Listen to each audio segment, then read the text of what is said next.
The grand chamber of the Galactic Council stretched vast and empty, though 50,000 beings filled its seats.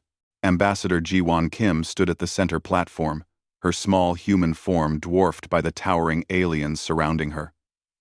She had practiced this speech for months, choosing each word with care. Today, humanity would finally ask for what they deserved. Honored council members. Ji-won began, her voice steady despite her racing heart. For 50 years, humanity has served this council faithfully. We have paid our tributes on time. We have fought in your wars. We have lost millions of our people protecting council space. Now, we ask for fair representation, a seat on the High Council, equal voting rights, the same respect you show other member species. The chamber erupted in laughter. Not polite chuckles, but roaring, mocking laughter that echoed off the crystalline walls.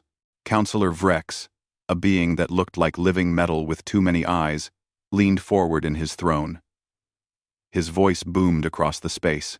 Respect? You want respect, little human? You have been spacefaring for barely 2 centuries. My species was building star engines when your ancestors were still living in caves. You should be grateful we even allow you in this chamber. Ji-won's jaw tightened, but she maintained her composure. We have contributed greatly to this council. Our engineers designed the new transit system that cut travel time by 40%. Our doctors developed the cure for the Red Plague that saved billions. Our soldiers held the line at Kepler Station when everyone else retreated. We have earned our place here. High Chancellor Kom, an ancient being whose species name humans could not pronounce, waved a appendage dismissively. You built things because that is what lesser species do. They serve. Your purpose is to make our lives easier, not to demand seats at our table. Be content with what you have been given. The other council members nodded in agreement. Ji-won looked around the chamber, seeing the same dismissive expressions on every alien face. Some looked amused. Others looked annoyed that she had wasted their time. None looked like they considered humans worthy of basic dignity. We are not asking for charity, Ji-won said, her voice growing harder. We are asking for fairness. We contribute as much as any species here. Yet we are treated like servants. Our people die in your wars. But we have no say in strategy. Our innovations improve your lives, but you take credit for them. This is not partnership. This is exploitation. Vrex laughed again, a sound like grinding metal. Exploitation? You dare use such words? We gave you star travel. We gave you access to council markets. We protected you from the dangers of the galaxy. Without us, humanity would still be trapped on that little blue world, killing each other over dirt and water. You owe us everything. We earned everything we have. Ji-won shot back. We learned star travel from the ruins you abandoned. We built our own ships, our own stations, our own colonies. You did not give us anything. We took what we needed and made it better. And now you want to take credit for our achievements, while giving us nothing in return. The chamber fell silent. For a moment, Ji-won thought her words had finally reached them. Then, Kom spoke, his voice cold and final. This council votes on the human proposal for expanded rights and High Council membership. All in favor? Silence. Not a single voice spoke up. Ji-won stood in the center of the chamber, surrounded by thousands of aliens, and not one supported humanity's request. All opposed? A thunderous chorus of voices filled the chamber. Every single council member voted against humanity. The rejection was absolute and unanimous. The motion fails, Kom declared. Now, let us move to important matters. The war against the Ravager Horde grows more serious. We require additional military forces. Humanity will provide 70% of its fleet for Council command. The human defense grid will be transferred to Council control. This is not a request. This is a directive. Jiwon stared at the High Chancellor in disbelief. You reject our request for basic rights, then immediately demand we sacrifice our defenses? We will not comply. Ah, Vrex's eyes gleamed with malicious pleasure. You will comply, or face consequences. Economic sanctions, trade embargoes, military blockades of your colonies. We can make life very difficult for humanity, little ambassador. You need us far more than we need you. You are expendable, replaceable. We could wipe humanity from the galaxy with a thought, and the universe would not notice your absence. The threat hung in the air. Heavy and real. Jiwon had known the council was unfair, but she had never imagined they would be so openly cruel. She looked around the chamber one last time, seeing the smugness on every alien face. They believed they had won. They believed humanity would bow and obey. As always, something inside Jiwon broke. Not her spirit, but her last thread of hope that the council could be reasoned with.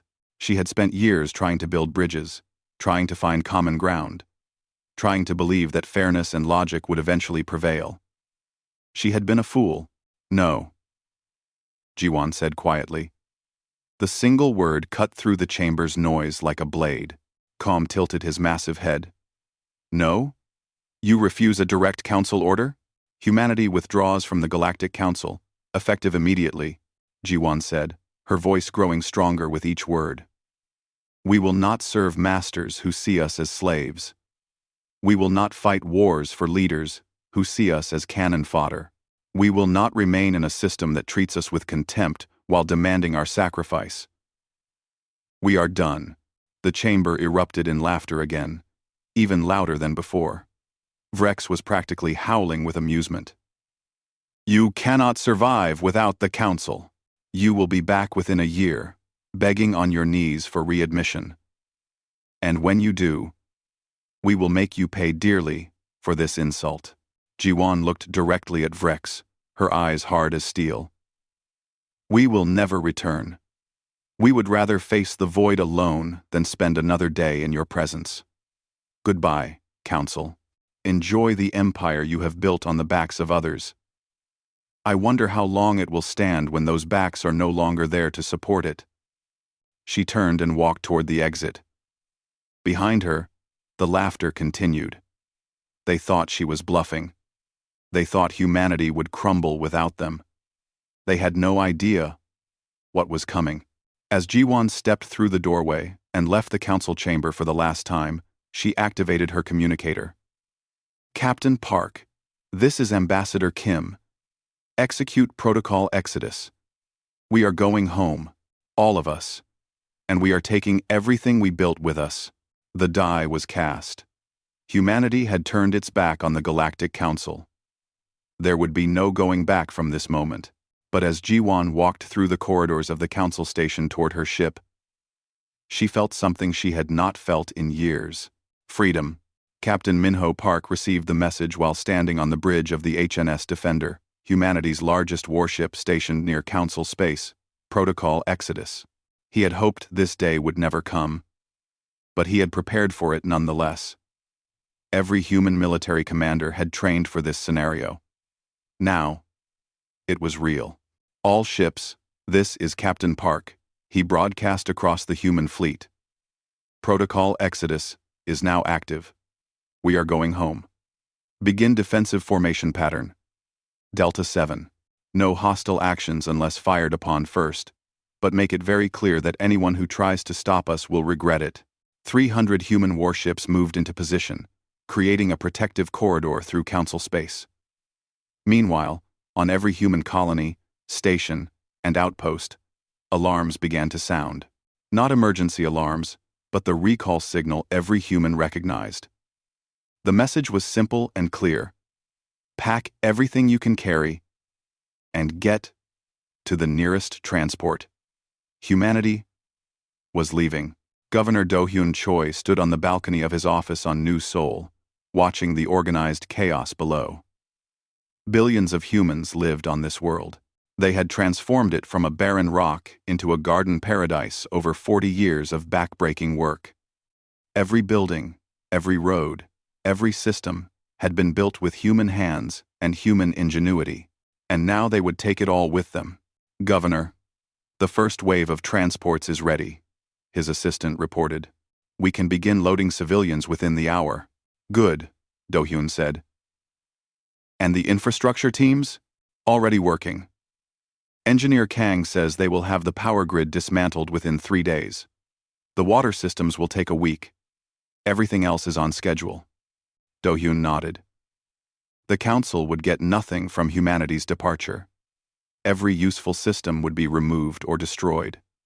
If the Council wanted new soul, they would inherit an empty shell. Across the galaxy, the same scene played out on dozens of human worlds. Families packed their belongings. Children said goodbye to the only homes they had ever known.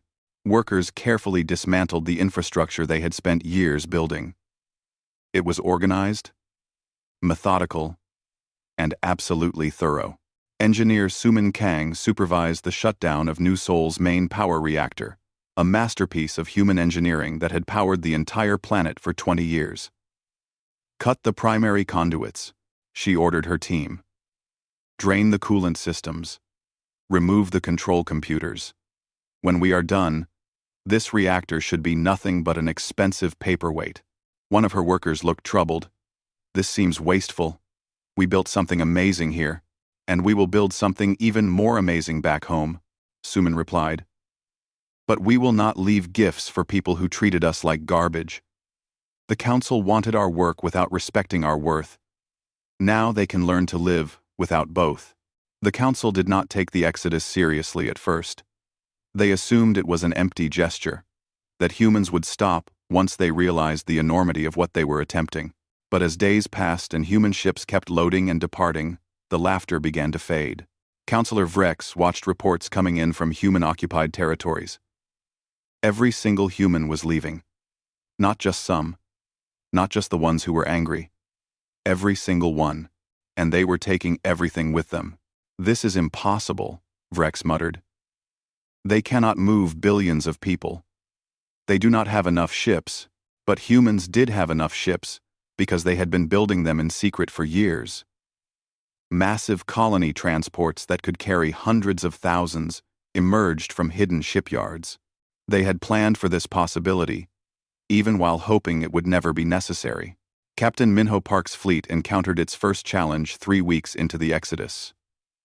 A Thalarian battle group, Vrex's own species, moved to intercept the human convoy.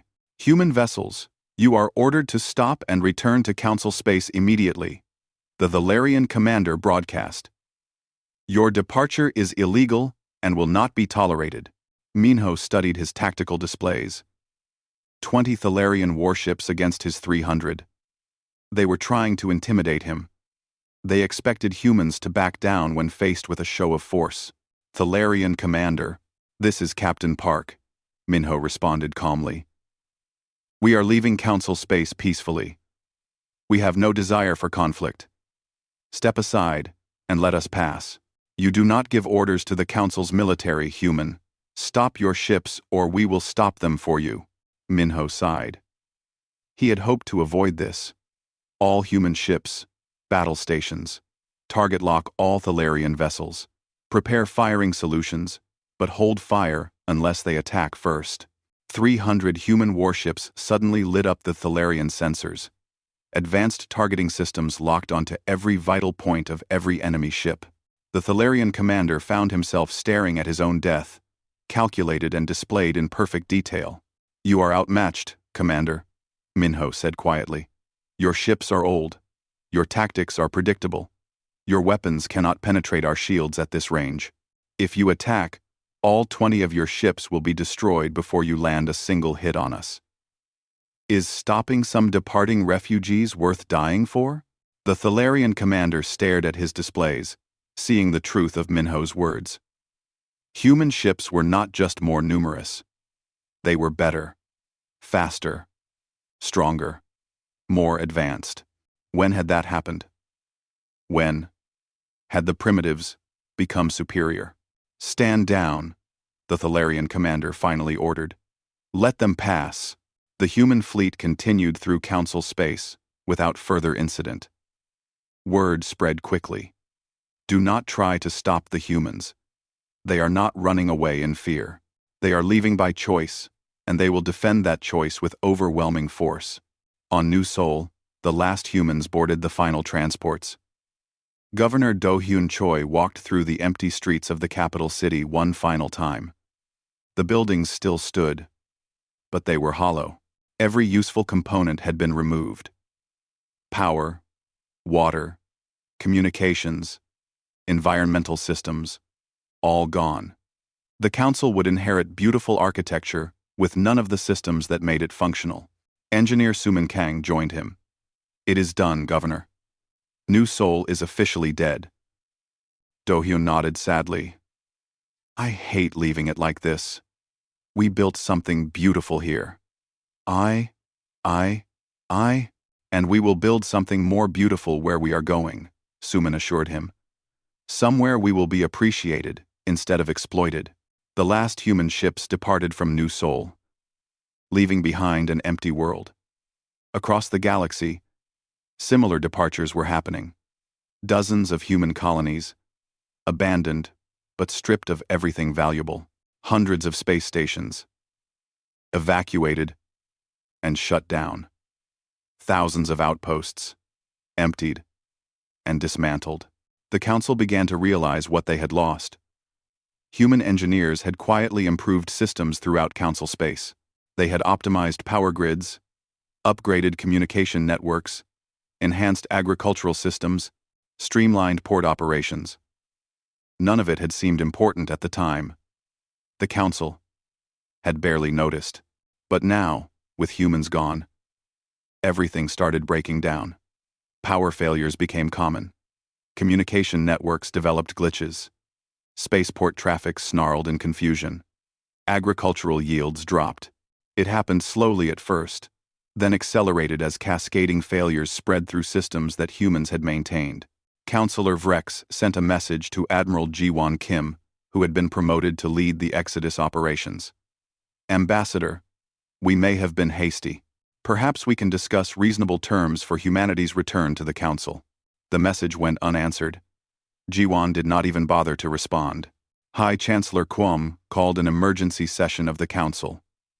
For the first time in recorded history, the Grand Chamber felt empty, despite being full. The absence was not physical, but something deeper. The Council had lost something they had not known they possessed. "We must bring the humans back," one counselor argued. "Our systems are failing. Let them fail," another snapped. "We survived for 10,000 years before humans arrived. We will adapt." 3. "Will we?" a third asked quietly. "Or have we grown soft, relying on human innovation to solve our problems, while we took credit for their work?" The debate raged for hours. But it changed nothing. The humans were gone, taking their knowledge, their skills, and their ships with them. The Council had thought themselves masters of the galaxy. But they had been standing on a foundation built by the very people they dismissed as inferior. 6 months after the Exodus began, the last human crossed into independent space. Behind them, Council territory was in chaos. Not collapse, not yet. But the cracks were showing, and everyone knew they would only grow wider. Captain Minho Park stood on his bridge, watching the sensors as human space opened before them. "We are home," he announced to the fleet. "We made it. All of us." Cheers erupted across 300 ships and millions of refugees. They had done the impossible. They had walked away from the galaxy's greatest power and survived. And somewhere behind them, in the Grand Council chamber, aliens were beginning to understand the magnitude of their mistake. The Ravagers came 6 months after humanity departed Council space. They arrived without warning.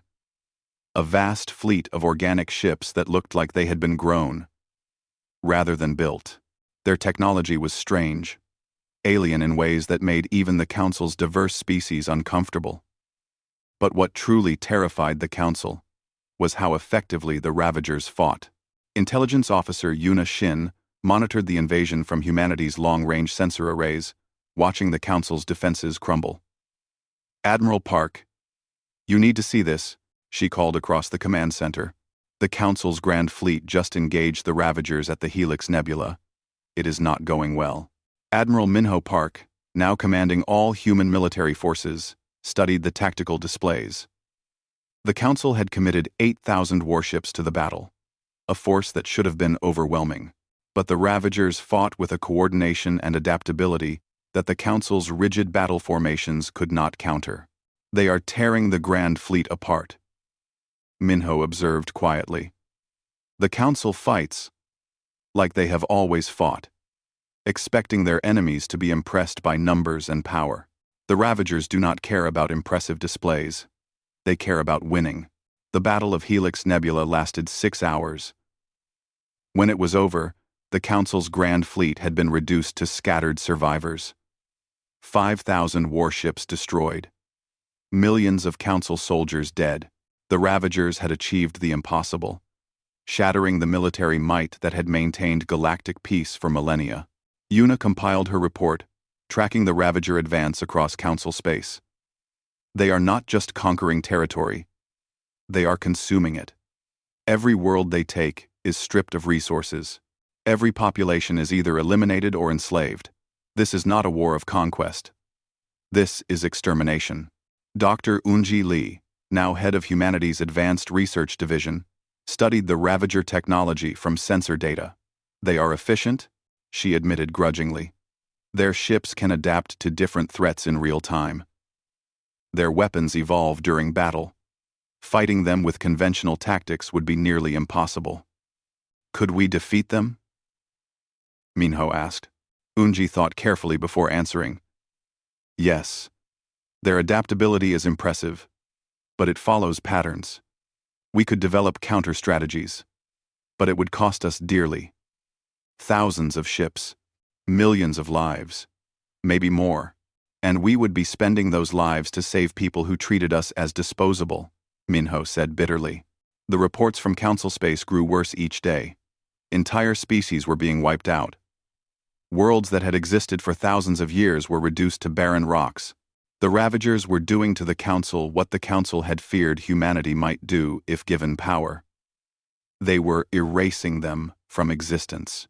High Chancellor Quam sent the first message to humanity 3 weeks into the Ravager War. It was formal, almost dignified. He offered trade agreements in exchange for human military assistance. Favorable terms, he assured them. Humanity would profit greatly from helping the Council in their time of need. The message was delivered to humanity's parliament, the new governing body that had replaced the old Earth government. Representatives debated for hours. Some argued for intervention on humanitarian grounds. Others demanded the Council face consequences for their past actions. President Jiwon Kim, elevated from ambassador to leader of all humanity, called for a vote. The result was overwhelming. Humanity would not intervene. The Council's war was not their war. Com's second message arrived 2 weeks later. The formal dignity was gone, replaced by barely concealed desperation. He offered territorial concessions, resource rights, access to Council technology, anything humanity wanted if they would just send their fleets. Again, Parliament debated. Again, they voted for non-intervention. The Ravagers consumed half of Council space in 3 months. Billions died. Entire civilizations were erased from the galaxy.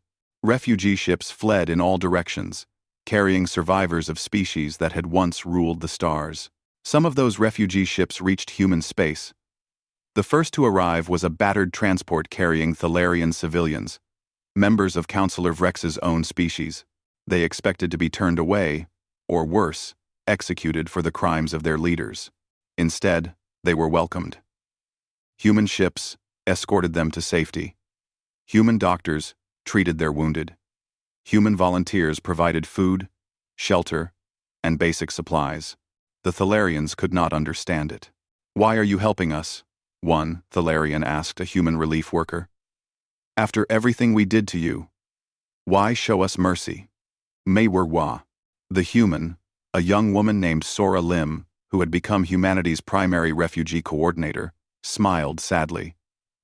Because you are people in need. Because children should not die for their leaders' mistakes. Because we choose to be better than those who wronged us. More refugee ships arrived. More aliens received the same unexpected mercy. Word spread through the collapsing council territories.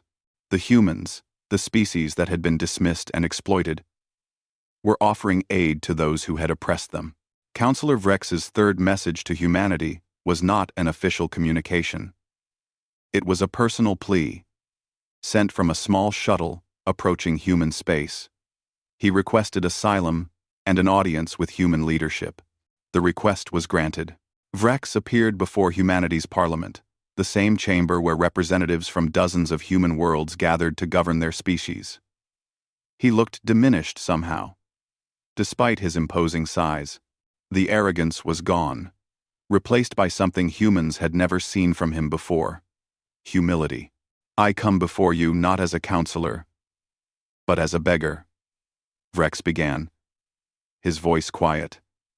My species is dying. The Ravagers have consumed our home worlds. Soon, we will be extinct. I do not ask for mercy for myself. I deserve none. But I ask for mercy for my people, for the innocent civilians who never wronged you. My bien. Number sing. Number sing. Number sing. Number sing. The parliament chamber was silent. Every human representative stared at the alien who had once mocked them, who had called them primitive and expendable. Vrex continued, and then did something his species had never done before, a race they considered inferior. He knelt. We were wrong. We were cruel, dismissive, and blind. We saw your potential and felt threatened. We tried to suppress you instead of learning from you. We do not deserve your help. But I beg for it anyway. A.T. President Jiwon Kim stood. Counselor Vrex, please rise. We do not require anyone to kneel before us. Vrex stood slowly, confusion evident in his eyes. You would show me dignity? Even now? We show everyone dignity, Jiwon replied. It is what separates us from you. Not our technology, not our military power, but our values. We believe that all intelligent life has worth, regardless of how they have treated us in the past. Hope flickered in Vrex's eyes. Then you will help us? The chamber erupted in debate. Representatives argued passionately on both sides. Some insisted that helping council refugees was a moral imperative. Others argued that the council needed to learn the consequences of their actions. The discussion raged for hours. Finally, President Jiwon called for order. We will vote on two separate proposals. First, whether to accept council refugees into human space and provide humanitarian aid. Second, whether to commit human military forces to the war against the Ravagers. The first vote passed easily. Humanity would accept refugees and provide aid. They would not abandon innocent civilians to death and slavery. The second vote was different. When the count finished, the result was clear. Humanity would not send its military to fight the Council's war. Jiwon delivered the news to Vrex personally. We will save every life we can. We will welcome your people into human space. We will give them safety, food, shelter, and the chance to rebuild. But we will not spend human lives fighting a war for leaders who saw no value in those lives. The Council created this situation through arrogance and cruelty. The consequences are yours to face. Vrex's shoulders slumped. We are doomed then. Without your military might, the Ravagers will destroy us all. Perhaps, Jiwon acknowledged. Or perhaps you will find the strength to save yourselves. Necessity is often the greatest teacher. You might learn more from desperate struggle than you ever learned from comfortable superiority. Vrex departed, carrying humanity's answer back to what remained of the Council. They would save the innocent, but they would not fight the guilty's battles. In human space, preparations began to receive millions of refugees. New colonies were established. Resources were allocated. Integration programs were created. Humanity mobilized not for war, but for mercy. And in Council space, the Ravagers continued their advance, consuming world after world, leaving nothing but silence in their wake. While the Galactic Council burned, humanity thrived. Free from Council regulations, tribute demands, and the weight of serving ungrateful masters, human civilization experienced an explosion of growth and innovation that astounded even themselves. Dr. Unji Lee stood before a holographic display showing humanity's latest technological breakthrough. A new engine design that could cross the galaxy in a fraction of the time Council ships required. This is what happens when we stop giving our best work to people who take credit for it, she told her research team. We kept our Zhenjiang innovations secret, gave the Council our second-best ideas. Now we can finally show what we are truly capable of. The human economy boomed. Without the burden of Council tributes, resources that had flowed outward now stayed within human space. New colonies were established on worlds humanity had discovered but been forced to abandon under Council territorial restrictions. Industry expanded. Population grew. Within a year of the Exodus, humanity controlled more territory than they had in 50 years under Council rule. But the most remarkable change was in human society itself. The refugee crisis had forced humanity to confront a fundamental question. What kind of civilization did they want to become? They had been victims of oppression. Now they had power. Would they repeat the Council's mistakes, or forge a different path? Sora Lim, the young diplomat who had coordinated initial refugee efforts, now oversaw integration programs across human space. She stood before a crowd of newly arrived aliens, survivors from a dozen different Council species, and addressed them in carefully chosen words. You are not prisoners here. You are not second-class citizens. You are not servants or subjects. You are guests who we hope will become neighbors, friends, and eventually fellow citizens. We offer you safety, resources, and opportunity. In return, we ask only that you respect the same dignity for others that we extend to you. The refugees stared in disbelief. Some had lived under Council rule for centuries, where social hierarchy was rigid and absolute. The idea of aliens offering equality rather than demanding submission was incomprehensible to them. One elderly alien, a survivor from a species that had once been powerful in the Council, spoke up. You are not what we expected. We were told humans were primitive, emotional, unable to govern wisely. Yet you show us more wisdom than the Council ever demonstrated. Sora smiled. Perhaps primitiveness is not about technology or age, but about how we treat those who cannot defend themselves. By that measure, the Council was the most primitive civilization in the galaxy. Human ships patrolled the borders of their expanding territory, not looking for conquest but protecting the steady stream of refugees fleeing the Ravager advance. Captain Taejun Nam commanded the HFS Indomitable, the first pure human-designed warship, a vessel that incorporated everything humanity had learned from Council technology while improving on it in every way. Contact on long-range sensors, his tactical officer reported. Multiple ships, moving fast. Configuration matches Council survivors being pursued by Ravagers. Battle stations, Taejun ordered calmly. Prepare to engage Ravager forces. Our job is to protect the refugees and make sure the Ravagers understand that human space is not open for invasion. The Indomitable moved to intercept. 6 Ravager hunter ships were pursuing a damaged Council transport, carrying thousands of civilians. The Ravagers saw the human warship and altered course to engage, expecting an easy kill against a single opponent. They learned their mistake quickly. The Indomitable's weapons cut through Ravager shields like they were not there. Human targeting systems predicted Ravager movements before they happened. Advanced point defense grids destroyed every incoming attack. In less than 10 minutes, all 6 Ravager ships were destroyed. Captain Taejun opened a channel to the Council transport. "This is the HFS Indomitable. You are safe now.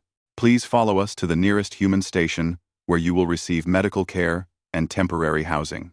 Similar engagements happened across the border between human and Ravager space. Every time, the result was the same. Ravager ships that had devastated Council forces found themselves outmatched by human tactics and technology. Word spread quickly through the Ravager collective. The humans were different from the Council. They were dangerous. In human laboratories, Dr. Eunji Lee's teams worked on projects the Council had deemed impossible. Faster-than-light communication, self-repairing hull materials, weapons that could adapt to any defense, energy sources that could power entire planets, from devices the size of buildings. The Council stopped innovating centuries ago, Eunji explained to a group of visiting alien scientists, refugees who had joined human research programs. They believed they had reached the peak of technological achievement. They were wrong. There is no peak. There is only the next discovery, the next breakthrough, the next solution to a problem we have not yet encountered. One of the alien scientists, a Thalarian researcher, asked hesitantly, "May I contribute to this research? My species developed some theories that the Council deemed too radical to pursue." "Of course," Eunji replied immediately. "Good ideas do not care about the species they come from.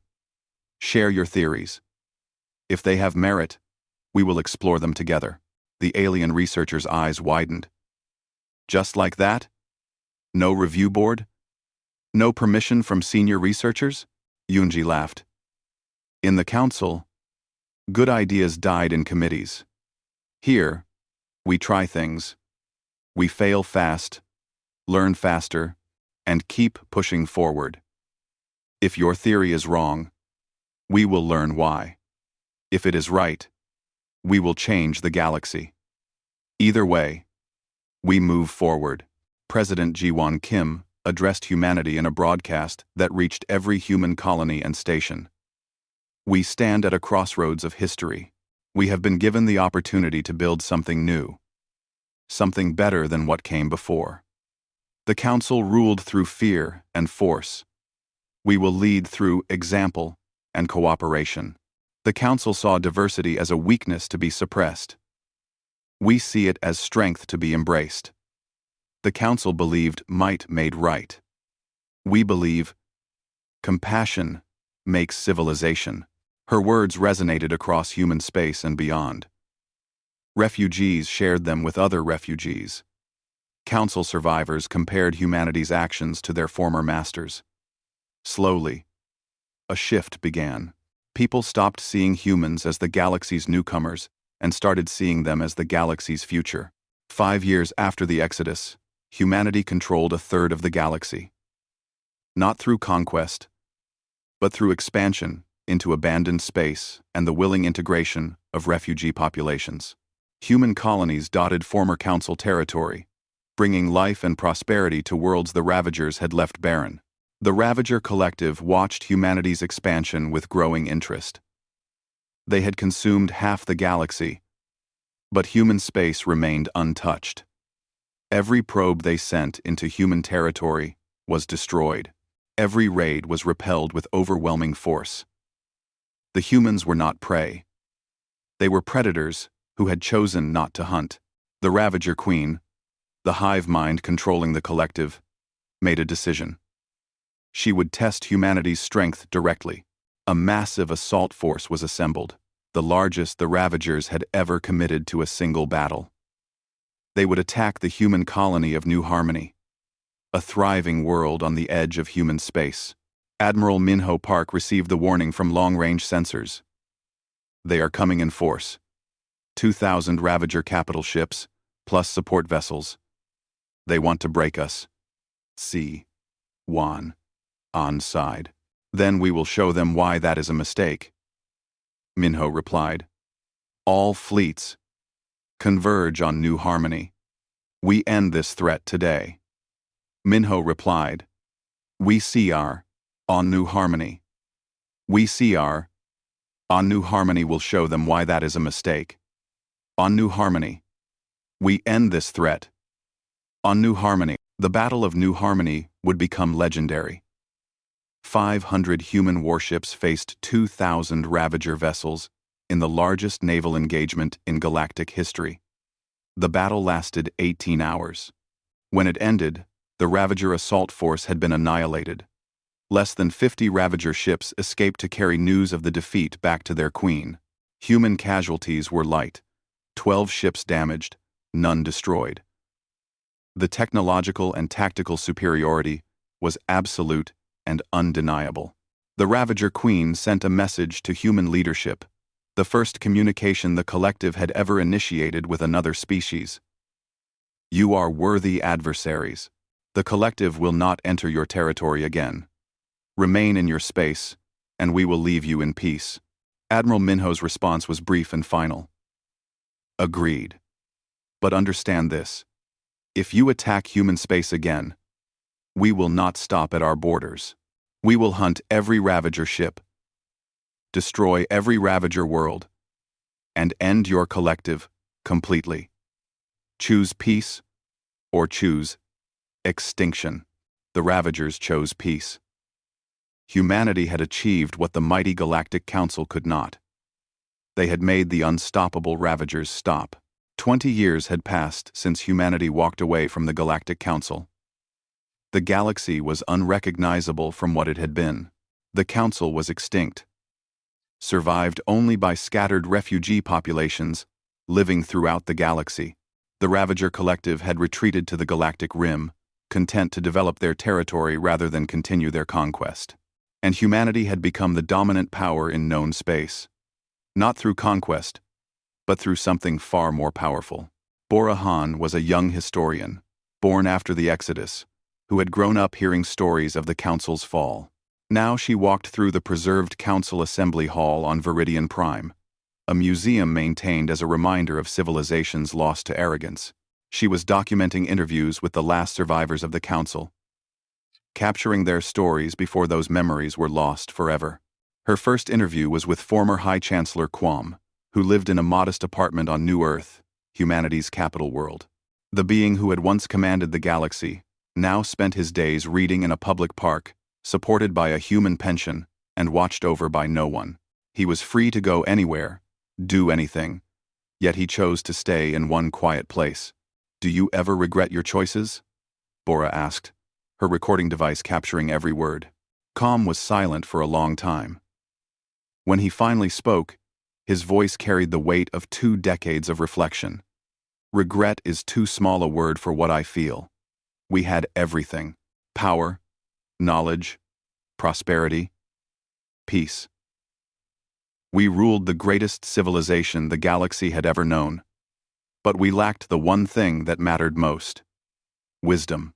He gestured toward the park where human children played alongside alien children. Dozens of species mixing freely without hierarchy or fear. We saw your potential and felt threatened. We should have felt excited. We tried to suppress your greatness instead of nurturing it. We believed our age and power gave us the right to dominate. We were wrong. And for that sin, the galaxy burned. The Council burned, Bora corrected gently. Did it? Quam asked. Billions died because of our arrogance. Entire species were erased from existence. Yes, new civilizations rose from the ashes, but the cost was unimaginable, and it was all preventable. If we had simply treated you with respect, if we had seen you as partners rather than servants, the Council might still exist. The Ravager War might have been won with minimal casualties. Instead, we destroyed ourselves through pride. Bora's second interview was with former Counselor Vrex, who taught xenobiology at the University of New Harmony. The same being who had once mocked humanity now educated young humans and aliens about the diversity of galactic life. His students treated him with respect he had never shown others. Every day I am humbled, Vrex told Bora, standing in his small office decorated with gifts from students. These young humans show me kindness I do not deserve. They learn from my knowledge while teaching me about grace. I spent 2 centuries believing my species was superior because we were older, stronger, more technologically advanced. I was a fool. He pulled out a data pad showing class photographs, dozens of faces from a dozen species all smiling together. This is what the council could have been. This is what we threw away. We could have built a true partnership of equals, combining the strengths of every species. Instead, we demanded submission and compliance. We confused obedience with respect. When humanity refused to obey, we thought we were losing control. We never understood that we had already lost something far more important: their trust, their cooperation, their willingness to contribute to a shared future. Do you think the council could have survived if they had treated humans differently? Bora asked. Survived? Vrex laughed bitterly. We would have thrived. Human innovation, combined with council resources and knowledge, we could have defeated the Ravagers in months, instead of watching them consume half the galaxy.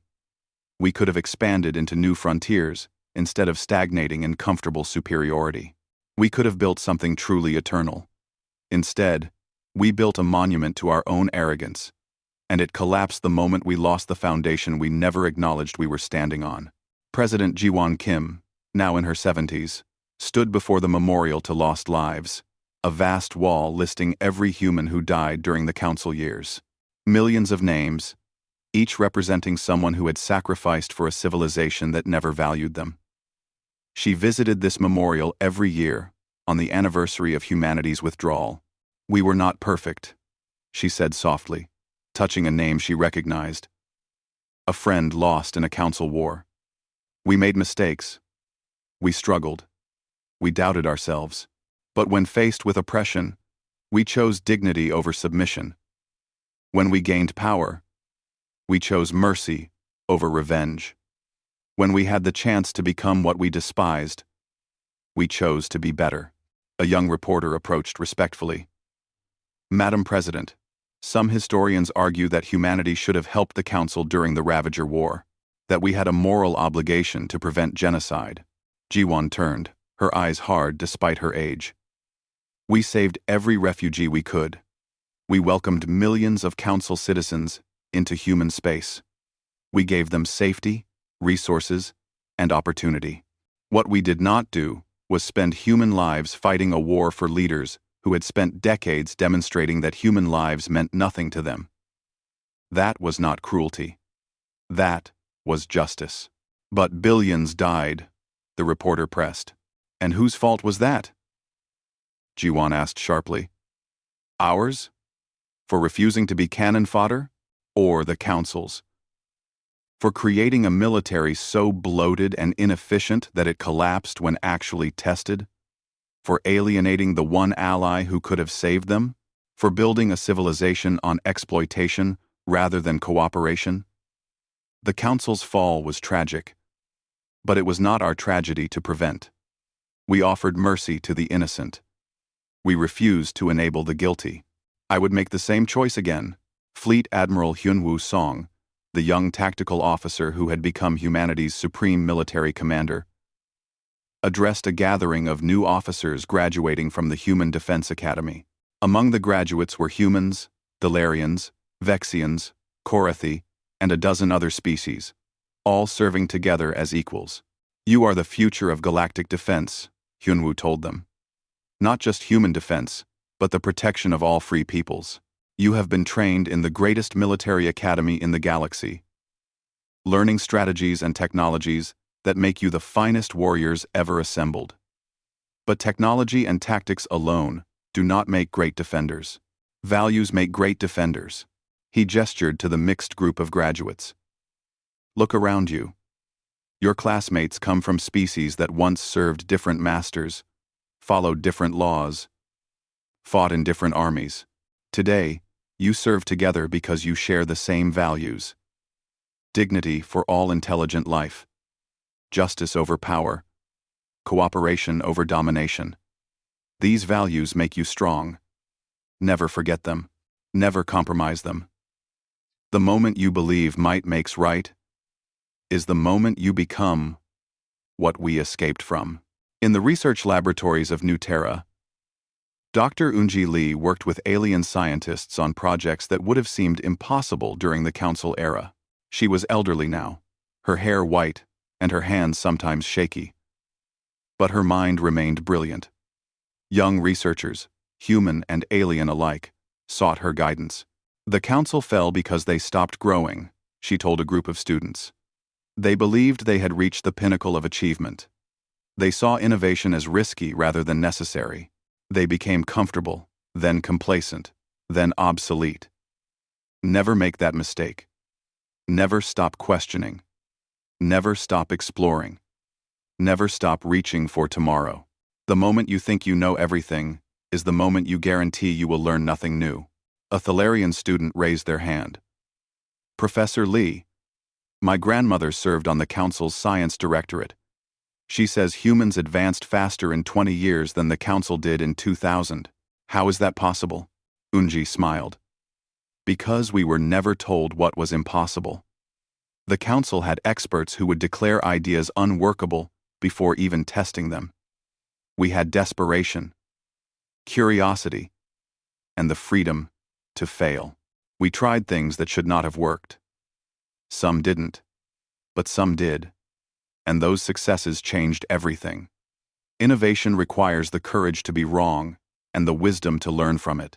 Bora Han completed her documentary, a comprehensive history of the Council's fall, titled The Endless Regret. It featured dozens of interviews with survivors, historical records, and analysis of what went wrong. The final scene showed the empty Council Assembly Hall, the seats of power that would never be filled again. Her narration played over the images. The Galactic Council believed themselves eternal. They ruled for 10,000 years, commanding hundreds of species across millions of worlds. They saw themselves as the pinnacle of civilization, the ultimate expression of order and stability. But they confused longevity with wisdom, power with righteousness, obedience with loyalty. When humanity, the newest and least respected member, asked for basic dignity and fair treatment, the Council responded with mockery and exploitation.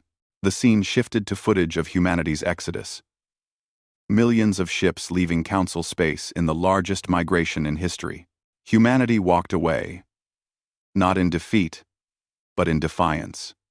They chose uncertainty over oppression, struggle over submission. The Council laughed, certain that humans would fail without them. Instead, humanity thrived, while the Council fell to threats they had dismissed as manageable. The Council's endless regret is not just that they lost their power, but that they lost it through their own choices. They had the chance to build something greater. They chose to build something fragile disguised as strong. The final image showed a classroom in New Harmony, where human and alien children learned together, taught by teachers from a dozen different species. Today, the galaxy is governed by cooperation rather than domination.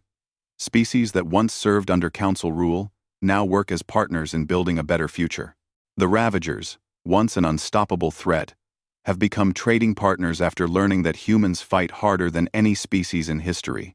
And humanity, the species once dismissed as primitive newcomers, guides galactic civilization not through force, but through example. Bora's voice concluded. The Council's regret is endless because they lost everything.